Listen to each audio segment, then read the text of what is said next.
so happy today to be introducing Chris Best, the co-founder and CEO of Substack. Substack, for those of you who might have your head in the sand, is a platform for writers and the audiences to communicate with each other. You publish on Substack, and it comes out as an email newsletter. That's the main form. Chris, we have an app now, too. You have an app as well. You have a lot of features, and we'll get to that pretty soon. Chris previously was the co-founder and CTO of Kick as well. And one fun fact, Solomon, the co-lead of Manifest, this conference, originally found out about ACX, Asteroid Codex 10, through Substack. He was browsing the, I think, iPhone store, and then found like, oh, this weird app called Substack. Check it out. And he checked it out, and he got a recommendation for ACX. And he was like, oh, this is really great. And that's how he got into this community, and that's how he ended up running this conference. So there we go. The system works. System works. Thank you so much. Let's give it up for Chris.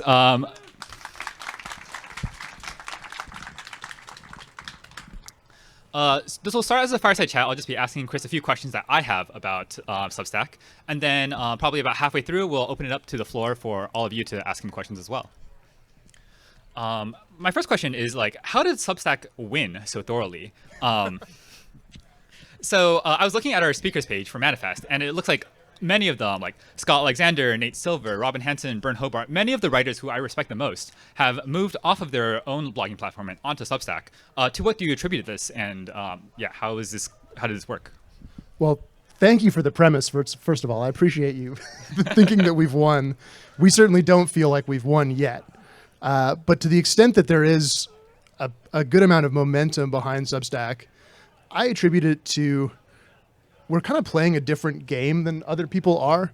And the various folks that have come to compete with us haven't totally understood that, I think. I mean, you describe Substack as sort of a newsletter platform, and it certainly is that. The fact that you get people's emails is central to it. But in my mind, what Substack is not a blogging platform or a newsletter tool or a podcasting tool or any of these. Like, those things are all the manifestations of it. But this core of it is a new business model for culture. It's a different social contract. It's a different set of incentives and rules that when you build a company from the ground up based on the idea that the people doing the creation are going to have a lot of power, they're going to make money, they're going to be able to leave if they want to, that set of norms, incentives, that social contract unlocks something better and more interesting than everything else that you had on the internet before. And then when people have come to copy Substack, they've often mistaken what Substack is. So Facebook, Meta came to copy Substack and they said, oh, it's a newsletter tool. We're going to make a newsletter tool called Review. We're going to pay a bunch of money for a bunch of big name writers to come and like start that off. And they lovingly cloned mistakes from the Substack UI. So we knew they were exactly where they were copying it. And sorry, did I just say Review? That was Bulletin. Review is a different one. Review is was the one that Twitter bought in the old Twitter days. The Facebook one was called Bulletin, which I remember because they eventually put a bullet in it after they realized that they'd copied the thing that didn't matter. Oh. And the thing that did matter about Substack is something that Facebook can never copy. And that's the economic model. The economic model. And you wrote about this recently in a post on the culture future versus the drug future of media. And very briefly, so certain kinds of social media are more like drug-like. They're trying to put the central emphasis on dopamine, trying to get you hooked on to very short-form content. And Substack takes a different model. I have noticed that Substack is trying to copy features from Twitter, though, such as threads, such as DMs, and Substack Notes, I think is what it's called. How will you try to avoid the drug aspects of other social media sites? Part of it is we won't try to avoid it entirely. If the problem, so the thesis of that essay that I published was, look, the business model of the existing social media platforms is to grab as much of your attention as they possibly can and sell it as a commodity to advertisers. And that creates a set of incentives where ultimately the thing that they want is different than the thing that you want or that you should want as somebody who's living a substantial part of your intellectual life online in these places. And even if one of those platforms is really virtuous, they have competitors who are playing the same game. And you'll notice that everything is kind of slowly turning into TikTok over time or TikTok I think of it as like it's going to be TikTok, and then it's going to be AI TikTok, and then AI VR porn TikTok. It's going to be like the perfect wire-heading version of what media can be. What was the question? Oh yeah, why are we copying them? Yeah. So if the problem there is it's ultimately it's making it too compelling, too fun, too superficially hooky so that it can compete with every other attention monster that's fighting for your time and for your life. But if you just set out to make the opposite of that, that sucks, right? If Substack's going to be, if TikTok is the too fun platform, if we build the no fun platform, that's not going to go anywhere. We don't want to make something that's not compelling. We don't want to make something that's not fun and interesting and doesn't give you some of that dopamine reward that isn't sort of like... The way that I think about this is we want to create an alternative, a real alternative where you can come and take back your mind. And if you want to actually do that, we have to make it compelling enough that you don't have to become a monk to use it. There's a lot of people that come up with alternate media platform ideas, and they devolve into kind of, I could think of it as like the eat your vegetables platform, where it's like, oh, you have to just make it like, the thing that really matters is that everything is purely accurate information and everything is vetted and there's going to be no arguments or something. They'll have some like theoretical idea for why it could be good. The problem is if nobody is there, it doesn't matter how good it is. And so in Substack, we're sort of making this bet that by having a business model that empowers the people that are making the stuff on the platform, that lets them make money directly from the people that value them, and that we have tied our economic success to their economic success, we can copy the other platforms. We can add audio, we can add video, we can add short form information sharing. All those things are not inherently bad. It's a question of like, what are you optimizing for? What is the objective function? What is the thing that you ultimately succeed if you do? And the thing that Substack succeeds if we do is different than the other platforms. So Manifold, we've also thought a lot about having like more of a creator culture, having rewarding people who create good questions. Do you see space for other like sites, Manifold, or maybe other like kinds of media to also have the same Substack model? Yeah, I mean, I'm a huge fan of the model, and I think, I don't know how analogous it is, but the thing you would want to do there is you'd want to say, okay, if you're somebody who's making a market or making something, you have control of this thing. You get to have whatever weird opinion you want to have. You want to have whatever weird rules you want to have, and we are kind of going to allow you to do that and win or lose based off of sort of your own perhaps crazy ideas rather than try to rein you too much into the central system. I don't know if that makes sense for what you do, but that's sort of that's what the analogy would be to me. It's kind of like unlock people to do whatever the fuck they want. But even with the whatever they want on Substack, there is still like boundaries that you have to draw where certain kinds of things are not customizable. You can't like change the CSS of how your blog works. I think for certain writers like Scott Alexander, maybe you've changed the way the comment section works, and I assume that's like just a very specific because he's special. Nobody else gets that. But how do you think about the boundaries between like which things Substack kind of controls and which things you leave up to the creator? Yeah, we thought about this on Substack because there are some people who think, I want to be able to control everything. I want to be able to customize my CSS. I want to be able to add my own HTML. I want to be able to host my own web server. I want to be able to plug in my own crypto. There's like a million things that you could want and that people really do want, and there are other places they can get. We think of it as you want to be at the right level of abstraction. You want to be giving people the freedom over the things that actually matter and that give them the most leverage. And my view of this for Substack has always been, hey, if you're a great writer, if you're a great thinker, if you're a whatever kind of thing you're making, that's hard and rare enough that you shouldn't have to have any other skill. You shouldn't have to be able to code your own HTML. You shouldn't have to be able to figure out how to start a business. You shouldn't have to, any of that stuff. If you're actually great, come and type into this box. And if the things you type into the box are good enough, you're going to get rich and famous. That's a wild thing to attempt to do. And so we kind of have to start with that end and work backwards to everything else, which means, People are mad because we ask for your email on the way into the thing, because that's not what they would choose if they could choose it. But that's the thing that actually makes that work. And we can add a lot of value to the 90+% of people that care more about people reading their writing and making money from it than customizing their HTML.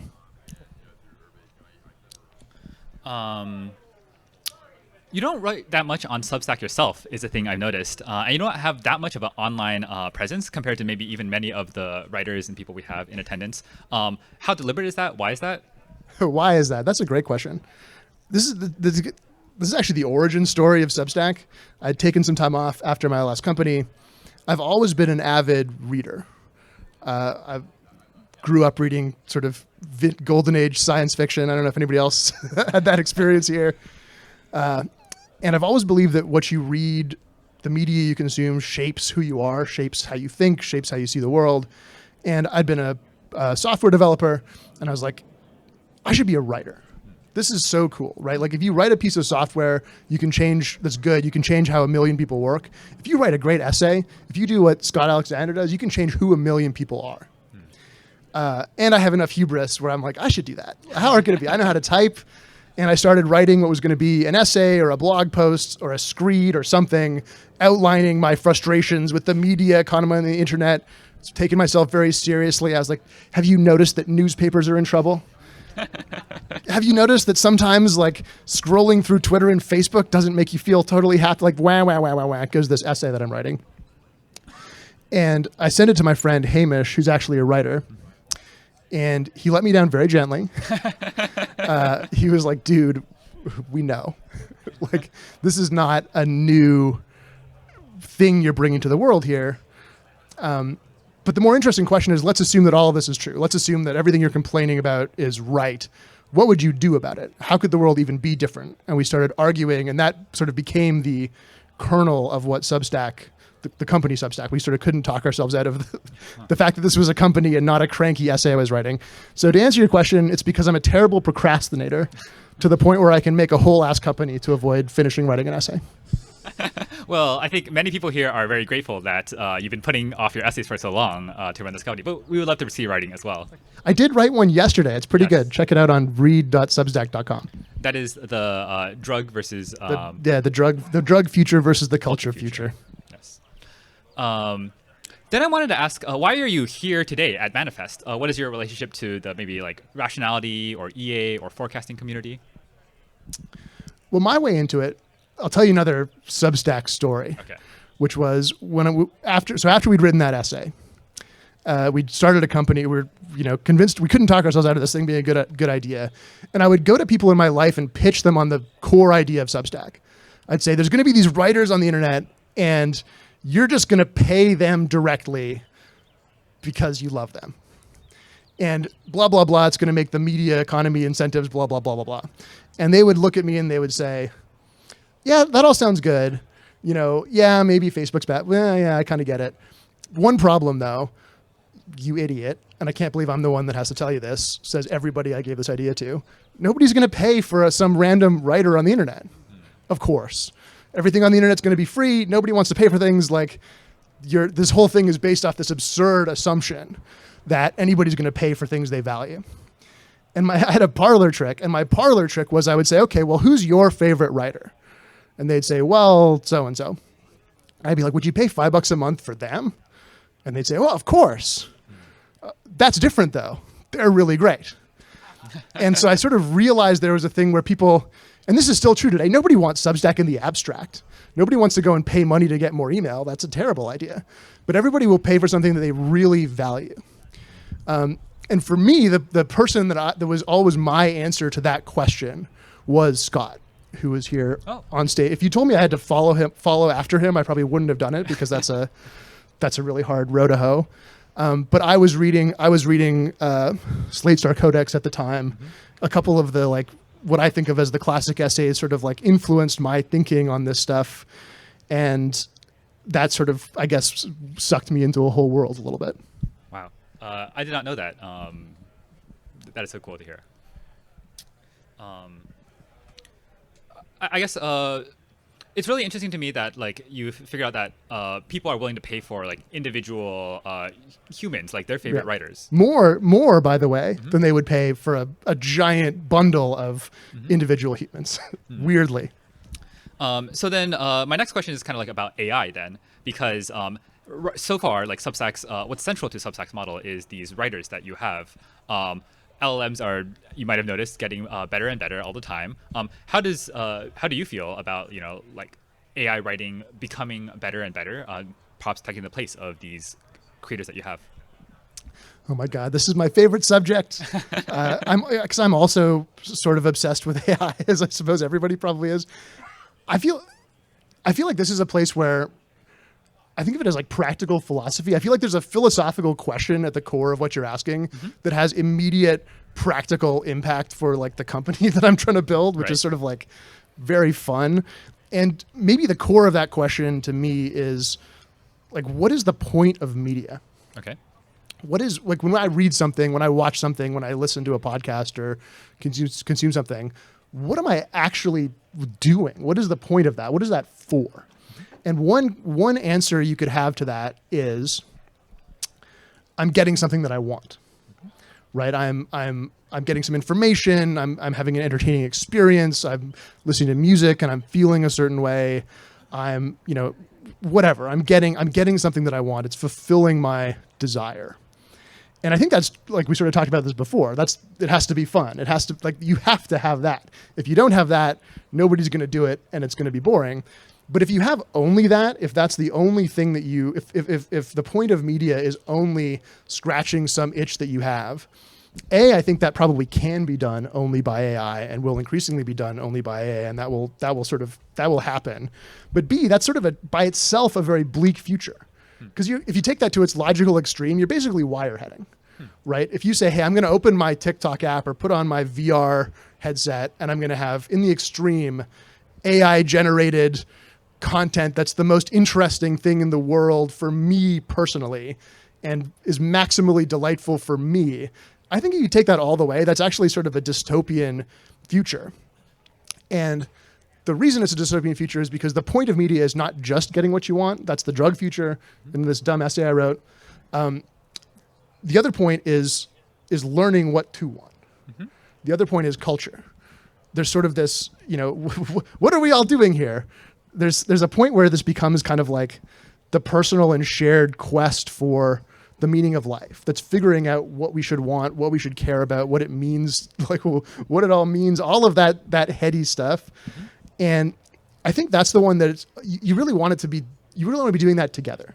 You want to be doing that with other people. You want to be in a like in a shared social reality with others. And I think if you want to create the business model for that, it would look more like Substack. And if you wanted to create the business model for kind of like the wire heading TikTok VR porn future, like we already have that. That's an obvious one. Sorry to go nerdy with it. No.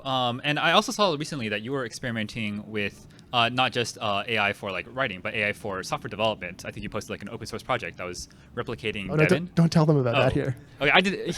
You can't find that actually. But some people might not like that I do that.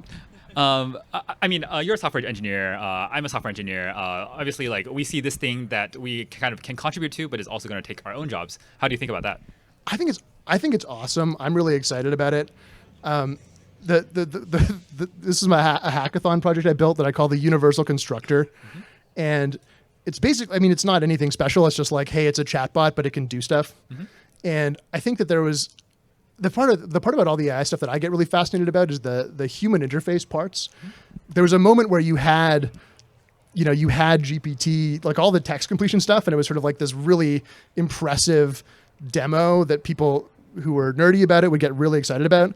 And then there's a little switch you flip where it's like, we're going to let you talk to it. And all of a sudden that is dramatically a different beast for most normal people who try and use technology. And I think the next one, like in my experiments with that thing, as soon as it can do stuff, that's another kind of like sudden leap. It feels very different. I think it's going to be tremendously powerful. I think it's going to be good, but I guess if you have a doomer bent, it could worry you quite a bit as well. So you're saying you don't have a doomer bent? I don't. Sorry. I think that's totally okay. I think like opinions vary a lot. I'm not sure where I stand either. Cool. I think with that, we'll open it up to the audience for some questions. Maybe raise your hand if you have a question, and our lovely volunteer Rai will hand the mic to you. Yeah, I'm gonna bring the mic to you. Don't speak if you don't have the mic. Okay, here.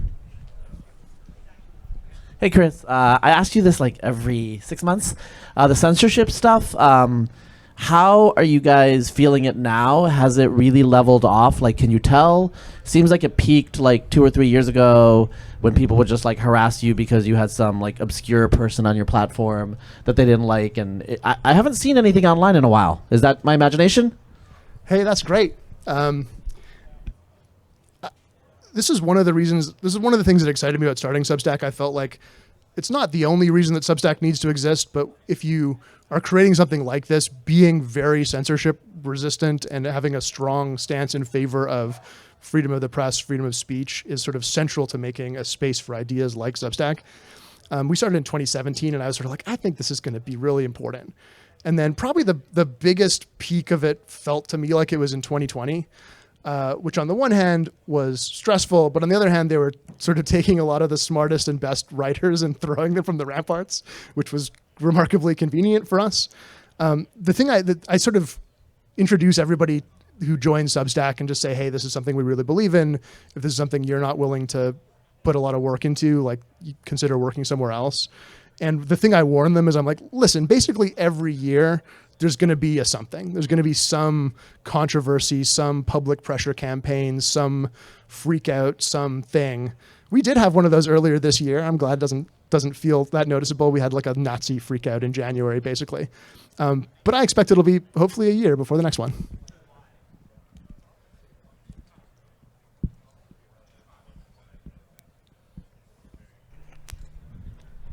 Have you considered making it easier to find older content on Substack? Because that's one of my few gripes about it, is that if I want to find a Scott Alexander post from like 2021, I usually just use Google rather than any of the Substack tools to find it. Thank you. Yes, absolutely. I mean, the first and most obvious thing is search, which Google has been better than Substack search for a long time. We're actively working on making the search better. And then I think the other way that I'm really excited about with this is when you discover somebody new, is there a moment where we kind of help you go back and figure out like what are the best things through history? If you're stumbling onto a Substack today that's been publishing for years, is there some mechanism by which you can kind of like go through the greatest hits? I'm actually finally reading Unsong now that it's in paper form. Question.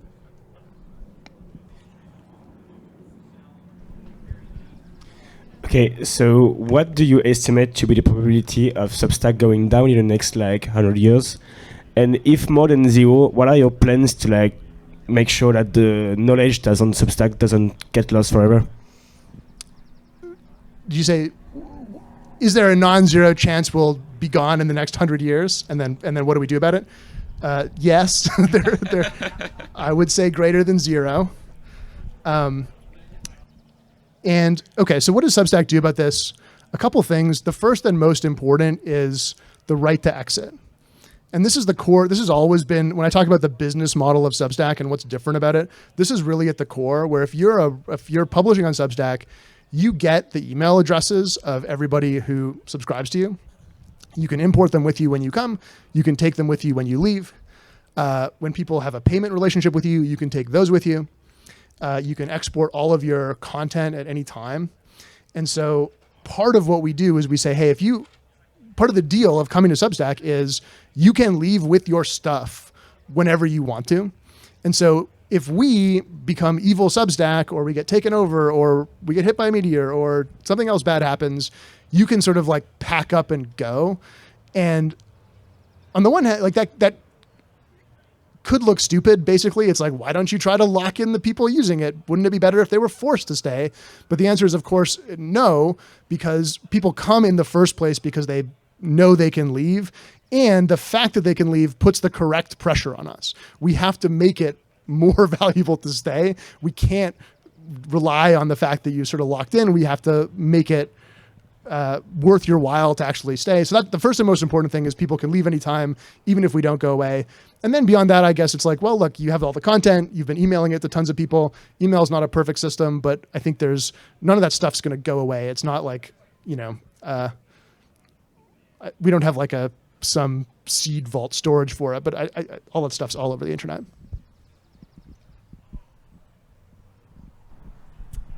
Hi there, yeah, like big fan of Substack, former Thank you. journalist here. Thank you. So my question is that we've seen two patronage models emerge, one of which is Substack, where you directly support the creator, and the other is something like mirror.xyz, where you can collect the article. Collect is the new like, as they like to say. So I was wondering if, like, how you see both of these emerge, whether you like an article and you collect it, or you support the journalist directly in Substack, and which would win out. And also storing on RV is another form of right to exit, so where it's permanent storage. So how you see these trends play out? I'm a moderate crypto fan and bull, and I've had a lot of people over the years say, not over the years, when crypto was really hot, anytime the crypto investment scene is really hot, everyone's like, why don't you just do whatever the latest thing is at that time, and think of all the money that will pour in.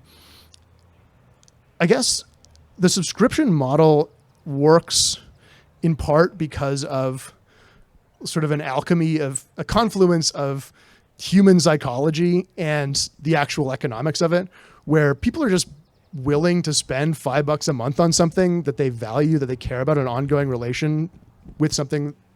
And the extent to which they're willing to do that dramatically outweighs a lot of kind of like, would they pay for an article, or would they tip a thing or clap a thing or have some micro payment? Like, I think it basically, all of the things where it's like a small payment for a little thing, everybody thinks they want that, but it wouldn't work. It doesn't actually, the sort of overhead of doing it versus how much value you actually get wouldn't fund the kind of great stuff you see on Substack. The other model that I think could move a lot of money is basically speculation. If instead of paying for something that you value is kind of like, like the casino thing, like I'm getting it on the ground floor of a thing that's gonna be worth a lot of money. I think that would probably, you could instigate a giant amount of money flowing through a system. The question is like, does that actually reward things that are good, or does that reward something else that's kind of random? And once you've invested, if you're doing sort of the speculation game, what's it like to be like the person who has had their NFTs bid up or something, and then it's like, what, I got to keep writing? Like, I think it just doesn't work. I don't. Not because I'm against it, but because I haven't seen it yet in a way that I understand. I haven't seen the crypto model that feels like it solves the actual need of helping people making great stuff get rich and famous.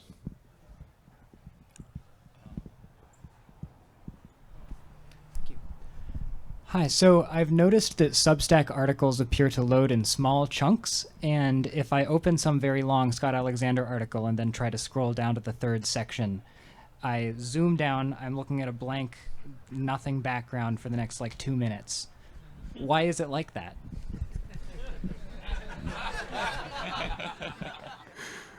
That's a somewhat long story, and I'm happy to talk to you about it after the words. What I will say is we're actively working on it. I have one of my engineering managers frequents the subreddit and cries a bit of blood every time somebody has a bad experience with the comments. I know it's not perfect yet, but hopefully it's been getting better, and it's something we're actively looking at and working on.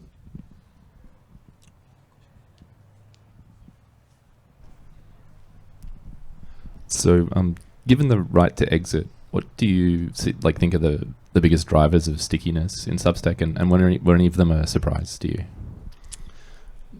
No, none of them are a surprise. So why do people stay on Substack given that you can leave?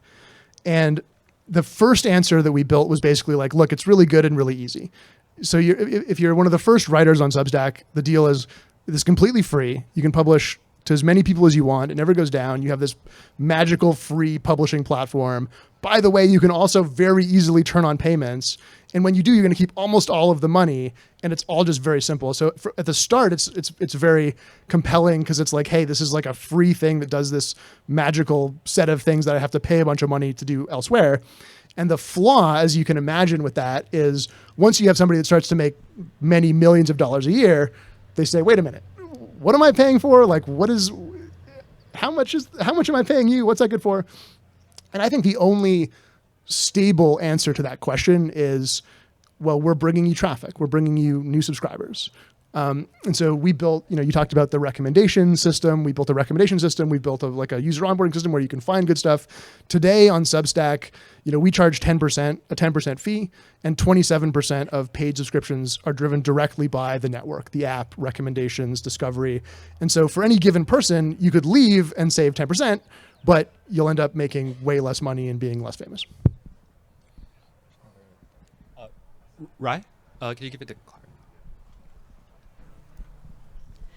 Yeah, my question is, this echoing for anyone else? No, it's good. Okay, related to that, which is, I've spoken to Scott and I've spoken to a number of other people about this. They get more email signups through Substack than comparable platforms like WordPress, like a lot more. And this was even back before I think the recommends feature existed. And I suspect there are some trade secrets that you don't want to talk about here, but I'm a publisher myself and I'm interested. What are you doing?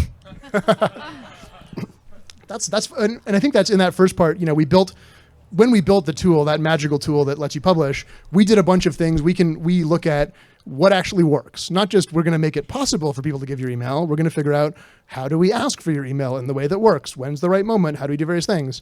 And another thing I've heard already from multiple Substack people here today, that they came to me and they said, I love Substack. It's so annoying that it pops up and asks for your email at that time. There are some times we do that. It's annoying. Maybe the total answer I'm giving you is we've worked very, very hard to make sure that the experience of reading on Substack is both as good as it can be. We want you to trust it and feel good and not feel hassled and feel like this is a premium thing that's worth paying for. And to make sure that we're kind of asking on the writer and the publisher's behalf for you to put your email, for you to pay. I see it as my responsibility to kind of be solicitous and promotional for you when you don't want to be self-promotional. And so we've built the platform to do a bunch of that stuff automatically, to the point where sometimes people get annoyed with us for it and ask us to turn it off, which we let you do, but only very difficultly because it's a foot gun. It's built to do that. Do you want me to continue going clockwise, or do you want to call on people? Okay. Maybe this is a question best kind of answered through the users that you have that have kind of stuck through with you over time. But wanted you to comment on the perceived sort of zero-sum versus positive-sum nature of how the funds get allocated. So if there's someone who's been using the platform, as more and more writers join the platform, did the budget they spend on media increase, or did it just get reapportioned between writers? If that makes sense. Right. There's sort of this, is there subscription fatigue? Is there some point where the readership is saturated, and if I start a Substack that succeeds, it must succeed at the expense of a previous Substack? I think logically, at some limit, that has to exist. There's going to be some ceiling beyond which, if people have to choose for one more Substack or eating, that will be there's some number where that is. We are currently, in my estimation, so far away from that it's a complete non-issue. In all of our data, everybody that subscribes to more things ends up reading more things, ends up paying for more things, ends up sticking around for more. It's kind of we're very firmly in more is better territory. And I think this goes back to this whole thesis we have, where it's hey, if you create this alternate universe, this new world with a different incentive structure, part of what's happening is you're giving people what they want. And part of what's happening is once they get here and they're sort of reading a couple things on Substack, they're learning to want a different thing. They're saying, actually, this is better. I'm happy to pay for somebody that I really trust, or something that I value, or something that I think is worth being in the world. So I think one day, hopefully, we'll find the problem of people are spending so much on Substacks that there's nowhere up to go. I think we are very, very far away from that.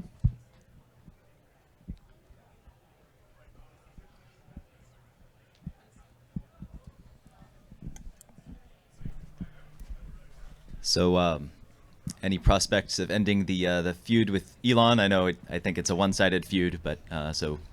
don't know what you can do about that, but it would be nice to find Substack articles on Twitter more easily again. So.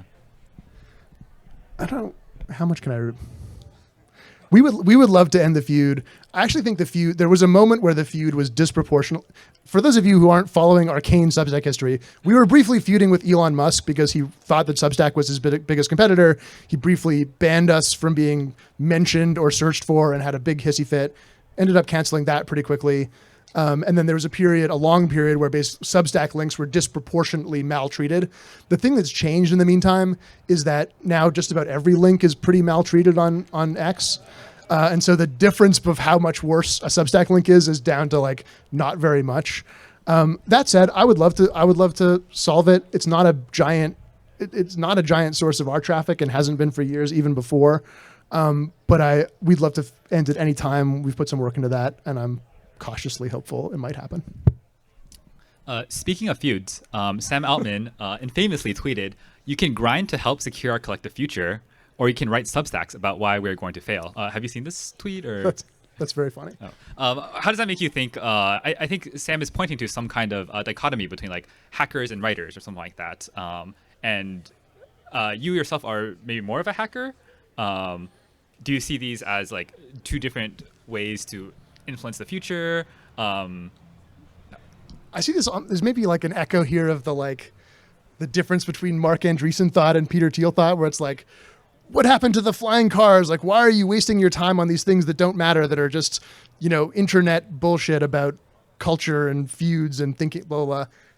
I mean, fundamentally, shouldn't surprise you. My position is that this stuff matters. Culture matters. The things you write matter. The intellectual climate matters. Matters a great deal, including for technology itself. I think, obviously the technology we have shapes the culture we live in, but also the culture we live in shapes the technology we build. These should be very obvious things to this crowd, people that live in the Bay Area and work in this industry. I think that there's a lot of the work that's being done on Substack, I think, is every bit as important as building the machine god.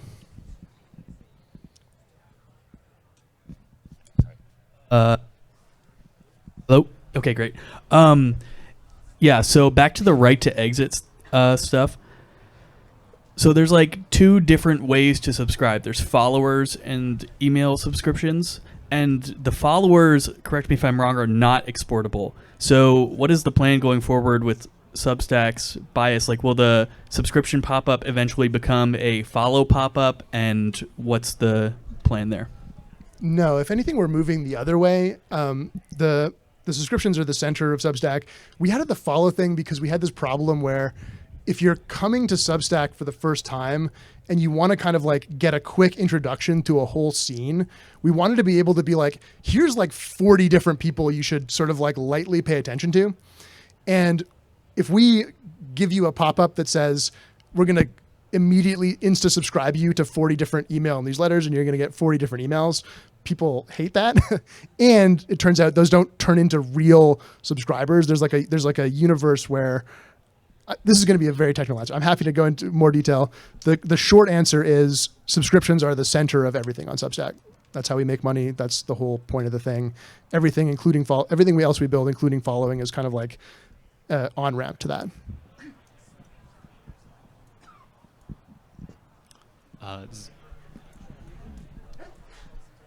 Hi.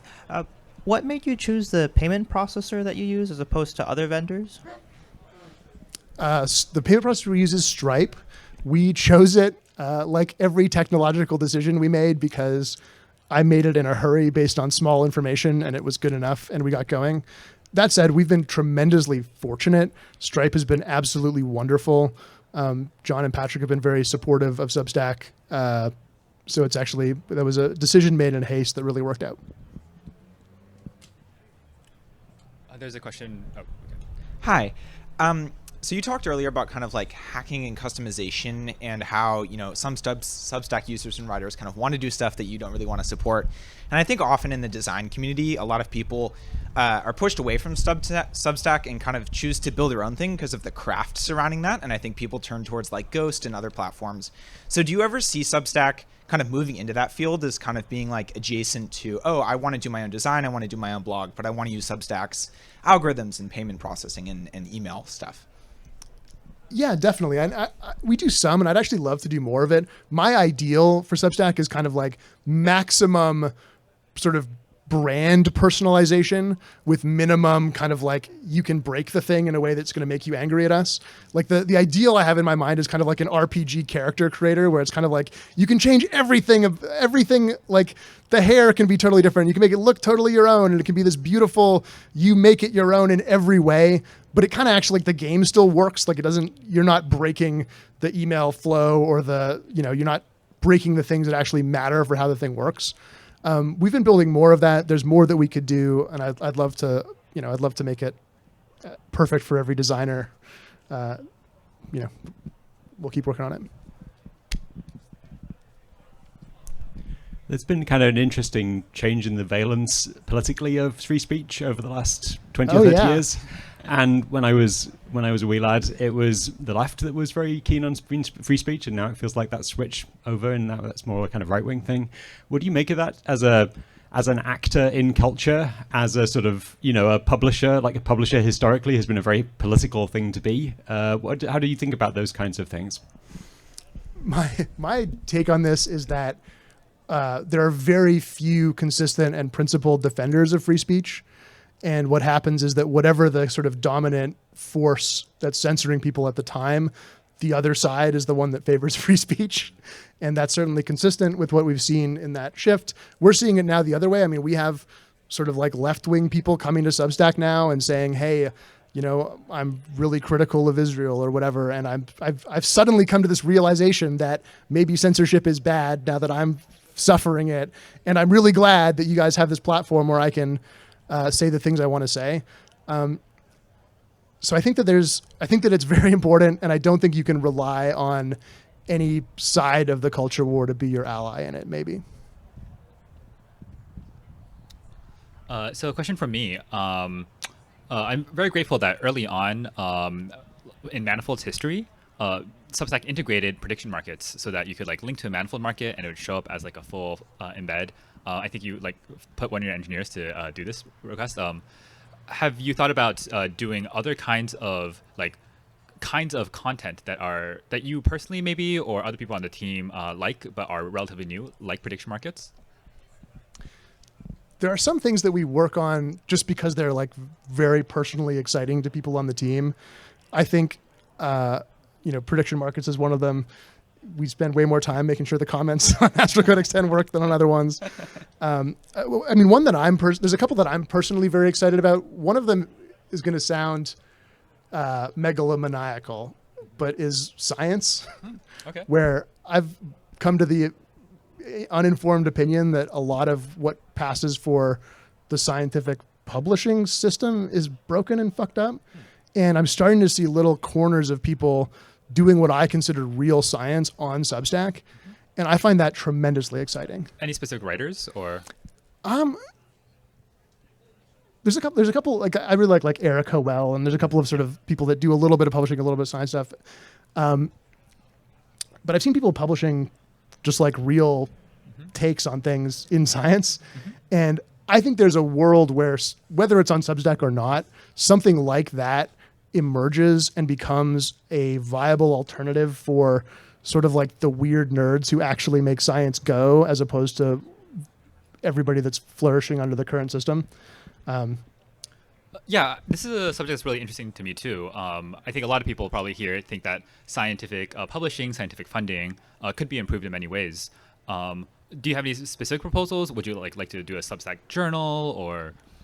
Yeah, we've done a bunch of research on this. This guy, if everybody is interested in this, shoot me an email. I'm Chris at Substack Inc. Because it's sort of like, as I say, like a side project that I'm personally very excited about. I think we could just, we could make it so that it's easy to publish something on Substack that gets the proper citable document reference and plugs into existing systems and becomes kind of like a smoother, more user-friendly alternative to some of the other open access publishing platforms.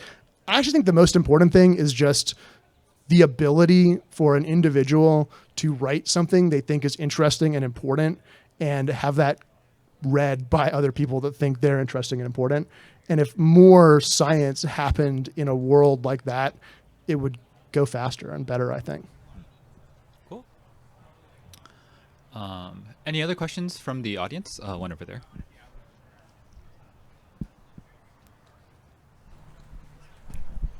I've been surprised by the poor quality and the ability to find information just on the internet in the last decade.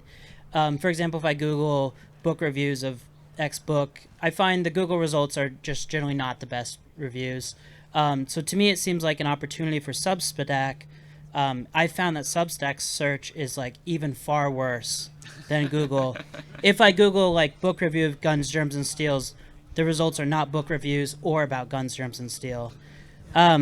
So given that to me it seems valuable to be able to search, show me all the book reviews on Substack of this book, get a nice page of it. It seems valuable. It seems not that hard. So I guess my question is is it coming, or what am I missing, or how am I wrong about that? Getting heckled a little bit here. Yeah, fair enough. And listen, I love it. Tell me all the things that suck about Substack, and we'll work hard to make them better. I agree with you. I think that's maybe related to the how do you find old good stuff. I think there's a ton of great stuff that has been published on Substack that's sort of old now, and the ability to find that to make the search better, it's a big area of opportunity. We should make our search better. We're working on it. Thank you. Cool. I think we have time for one last question, which I will ask. What's in the future for Substack?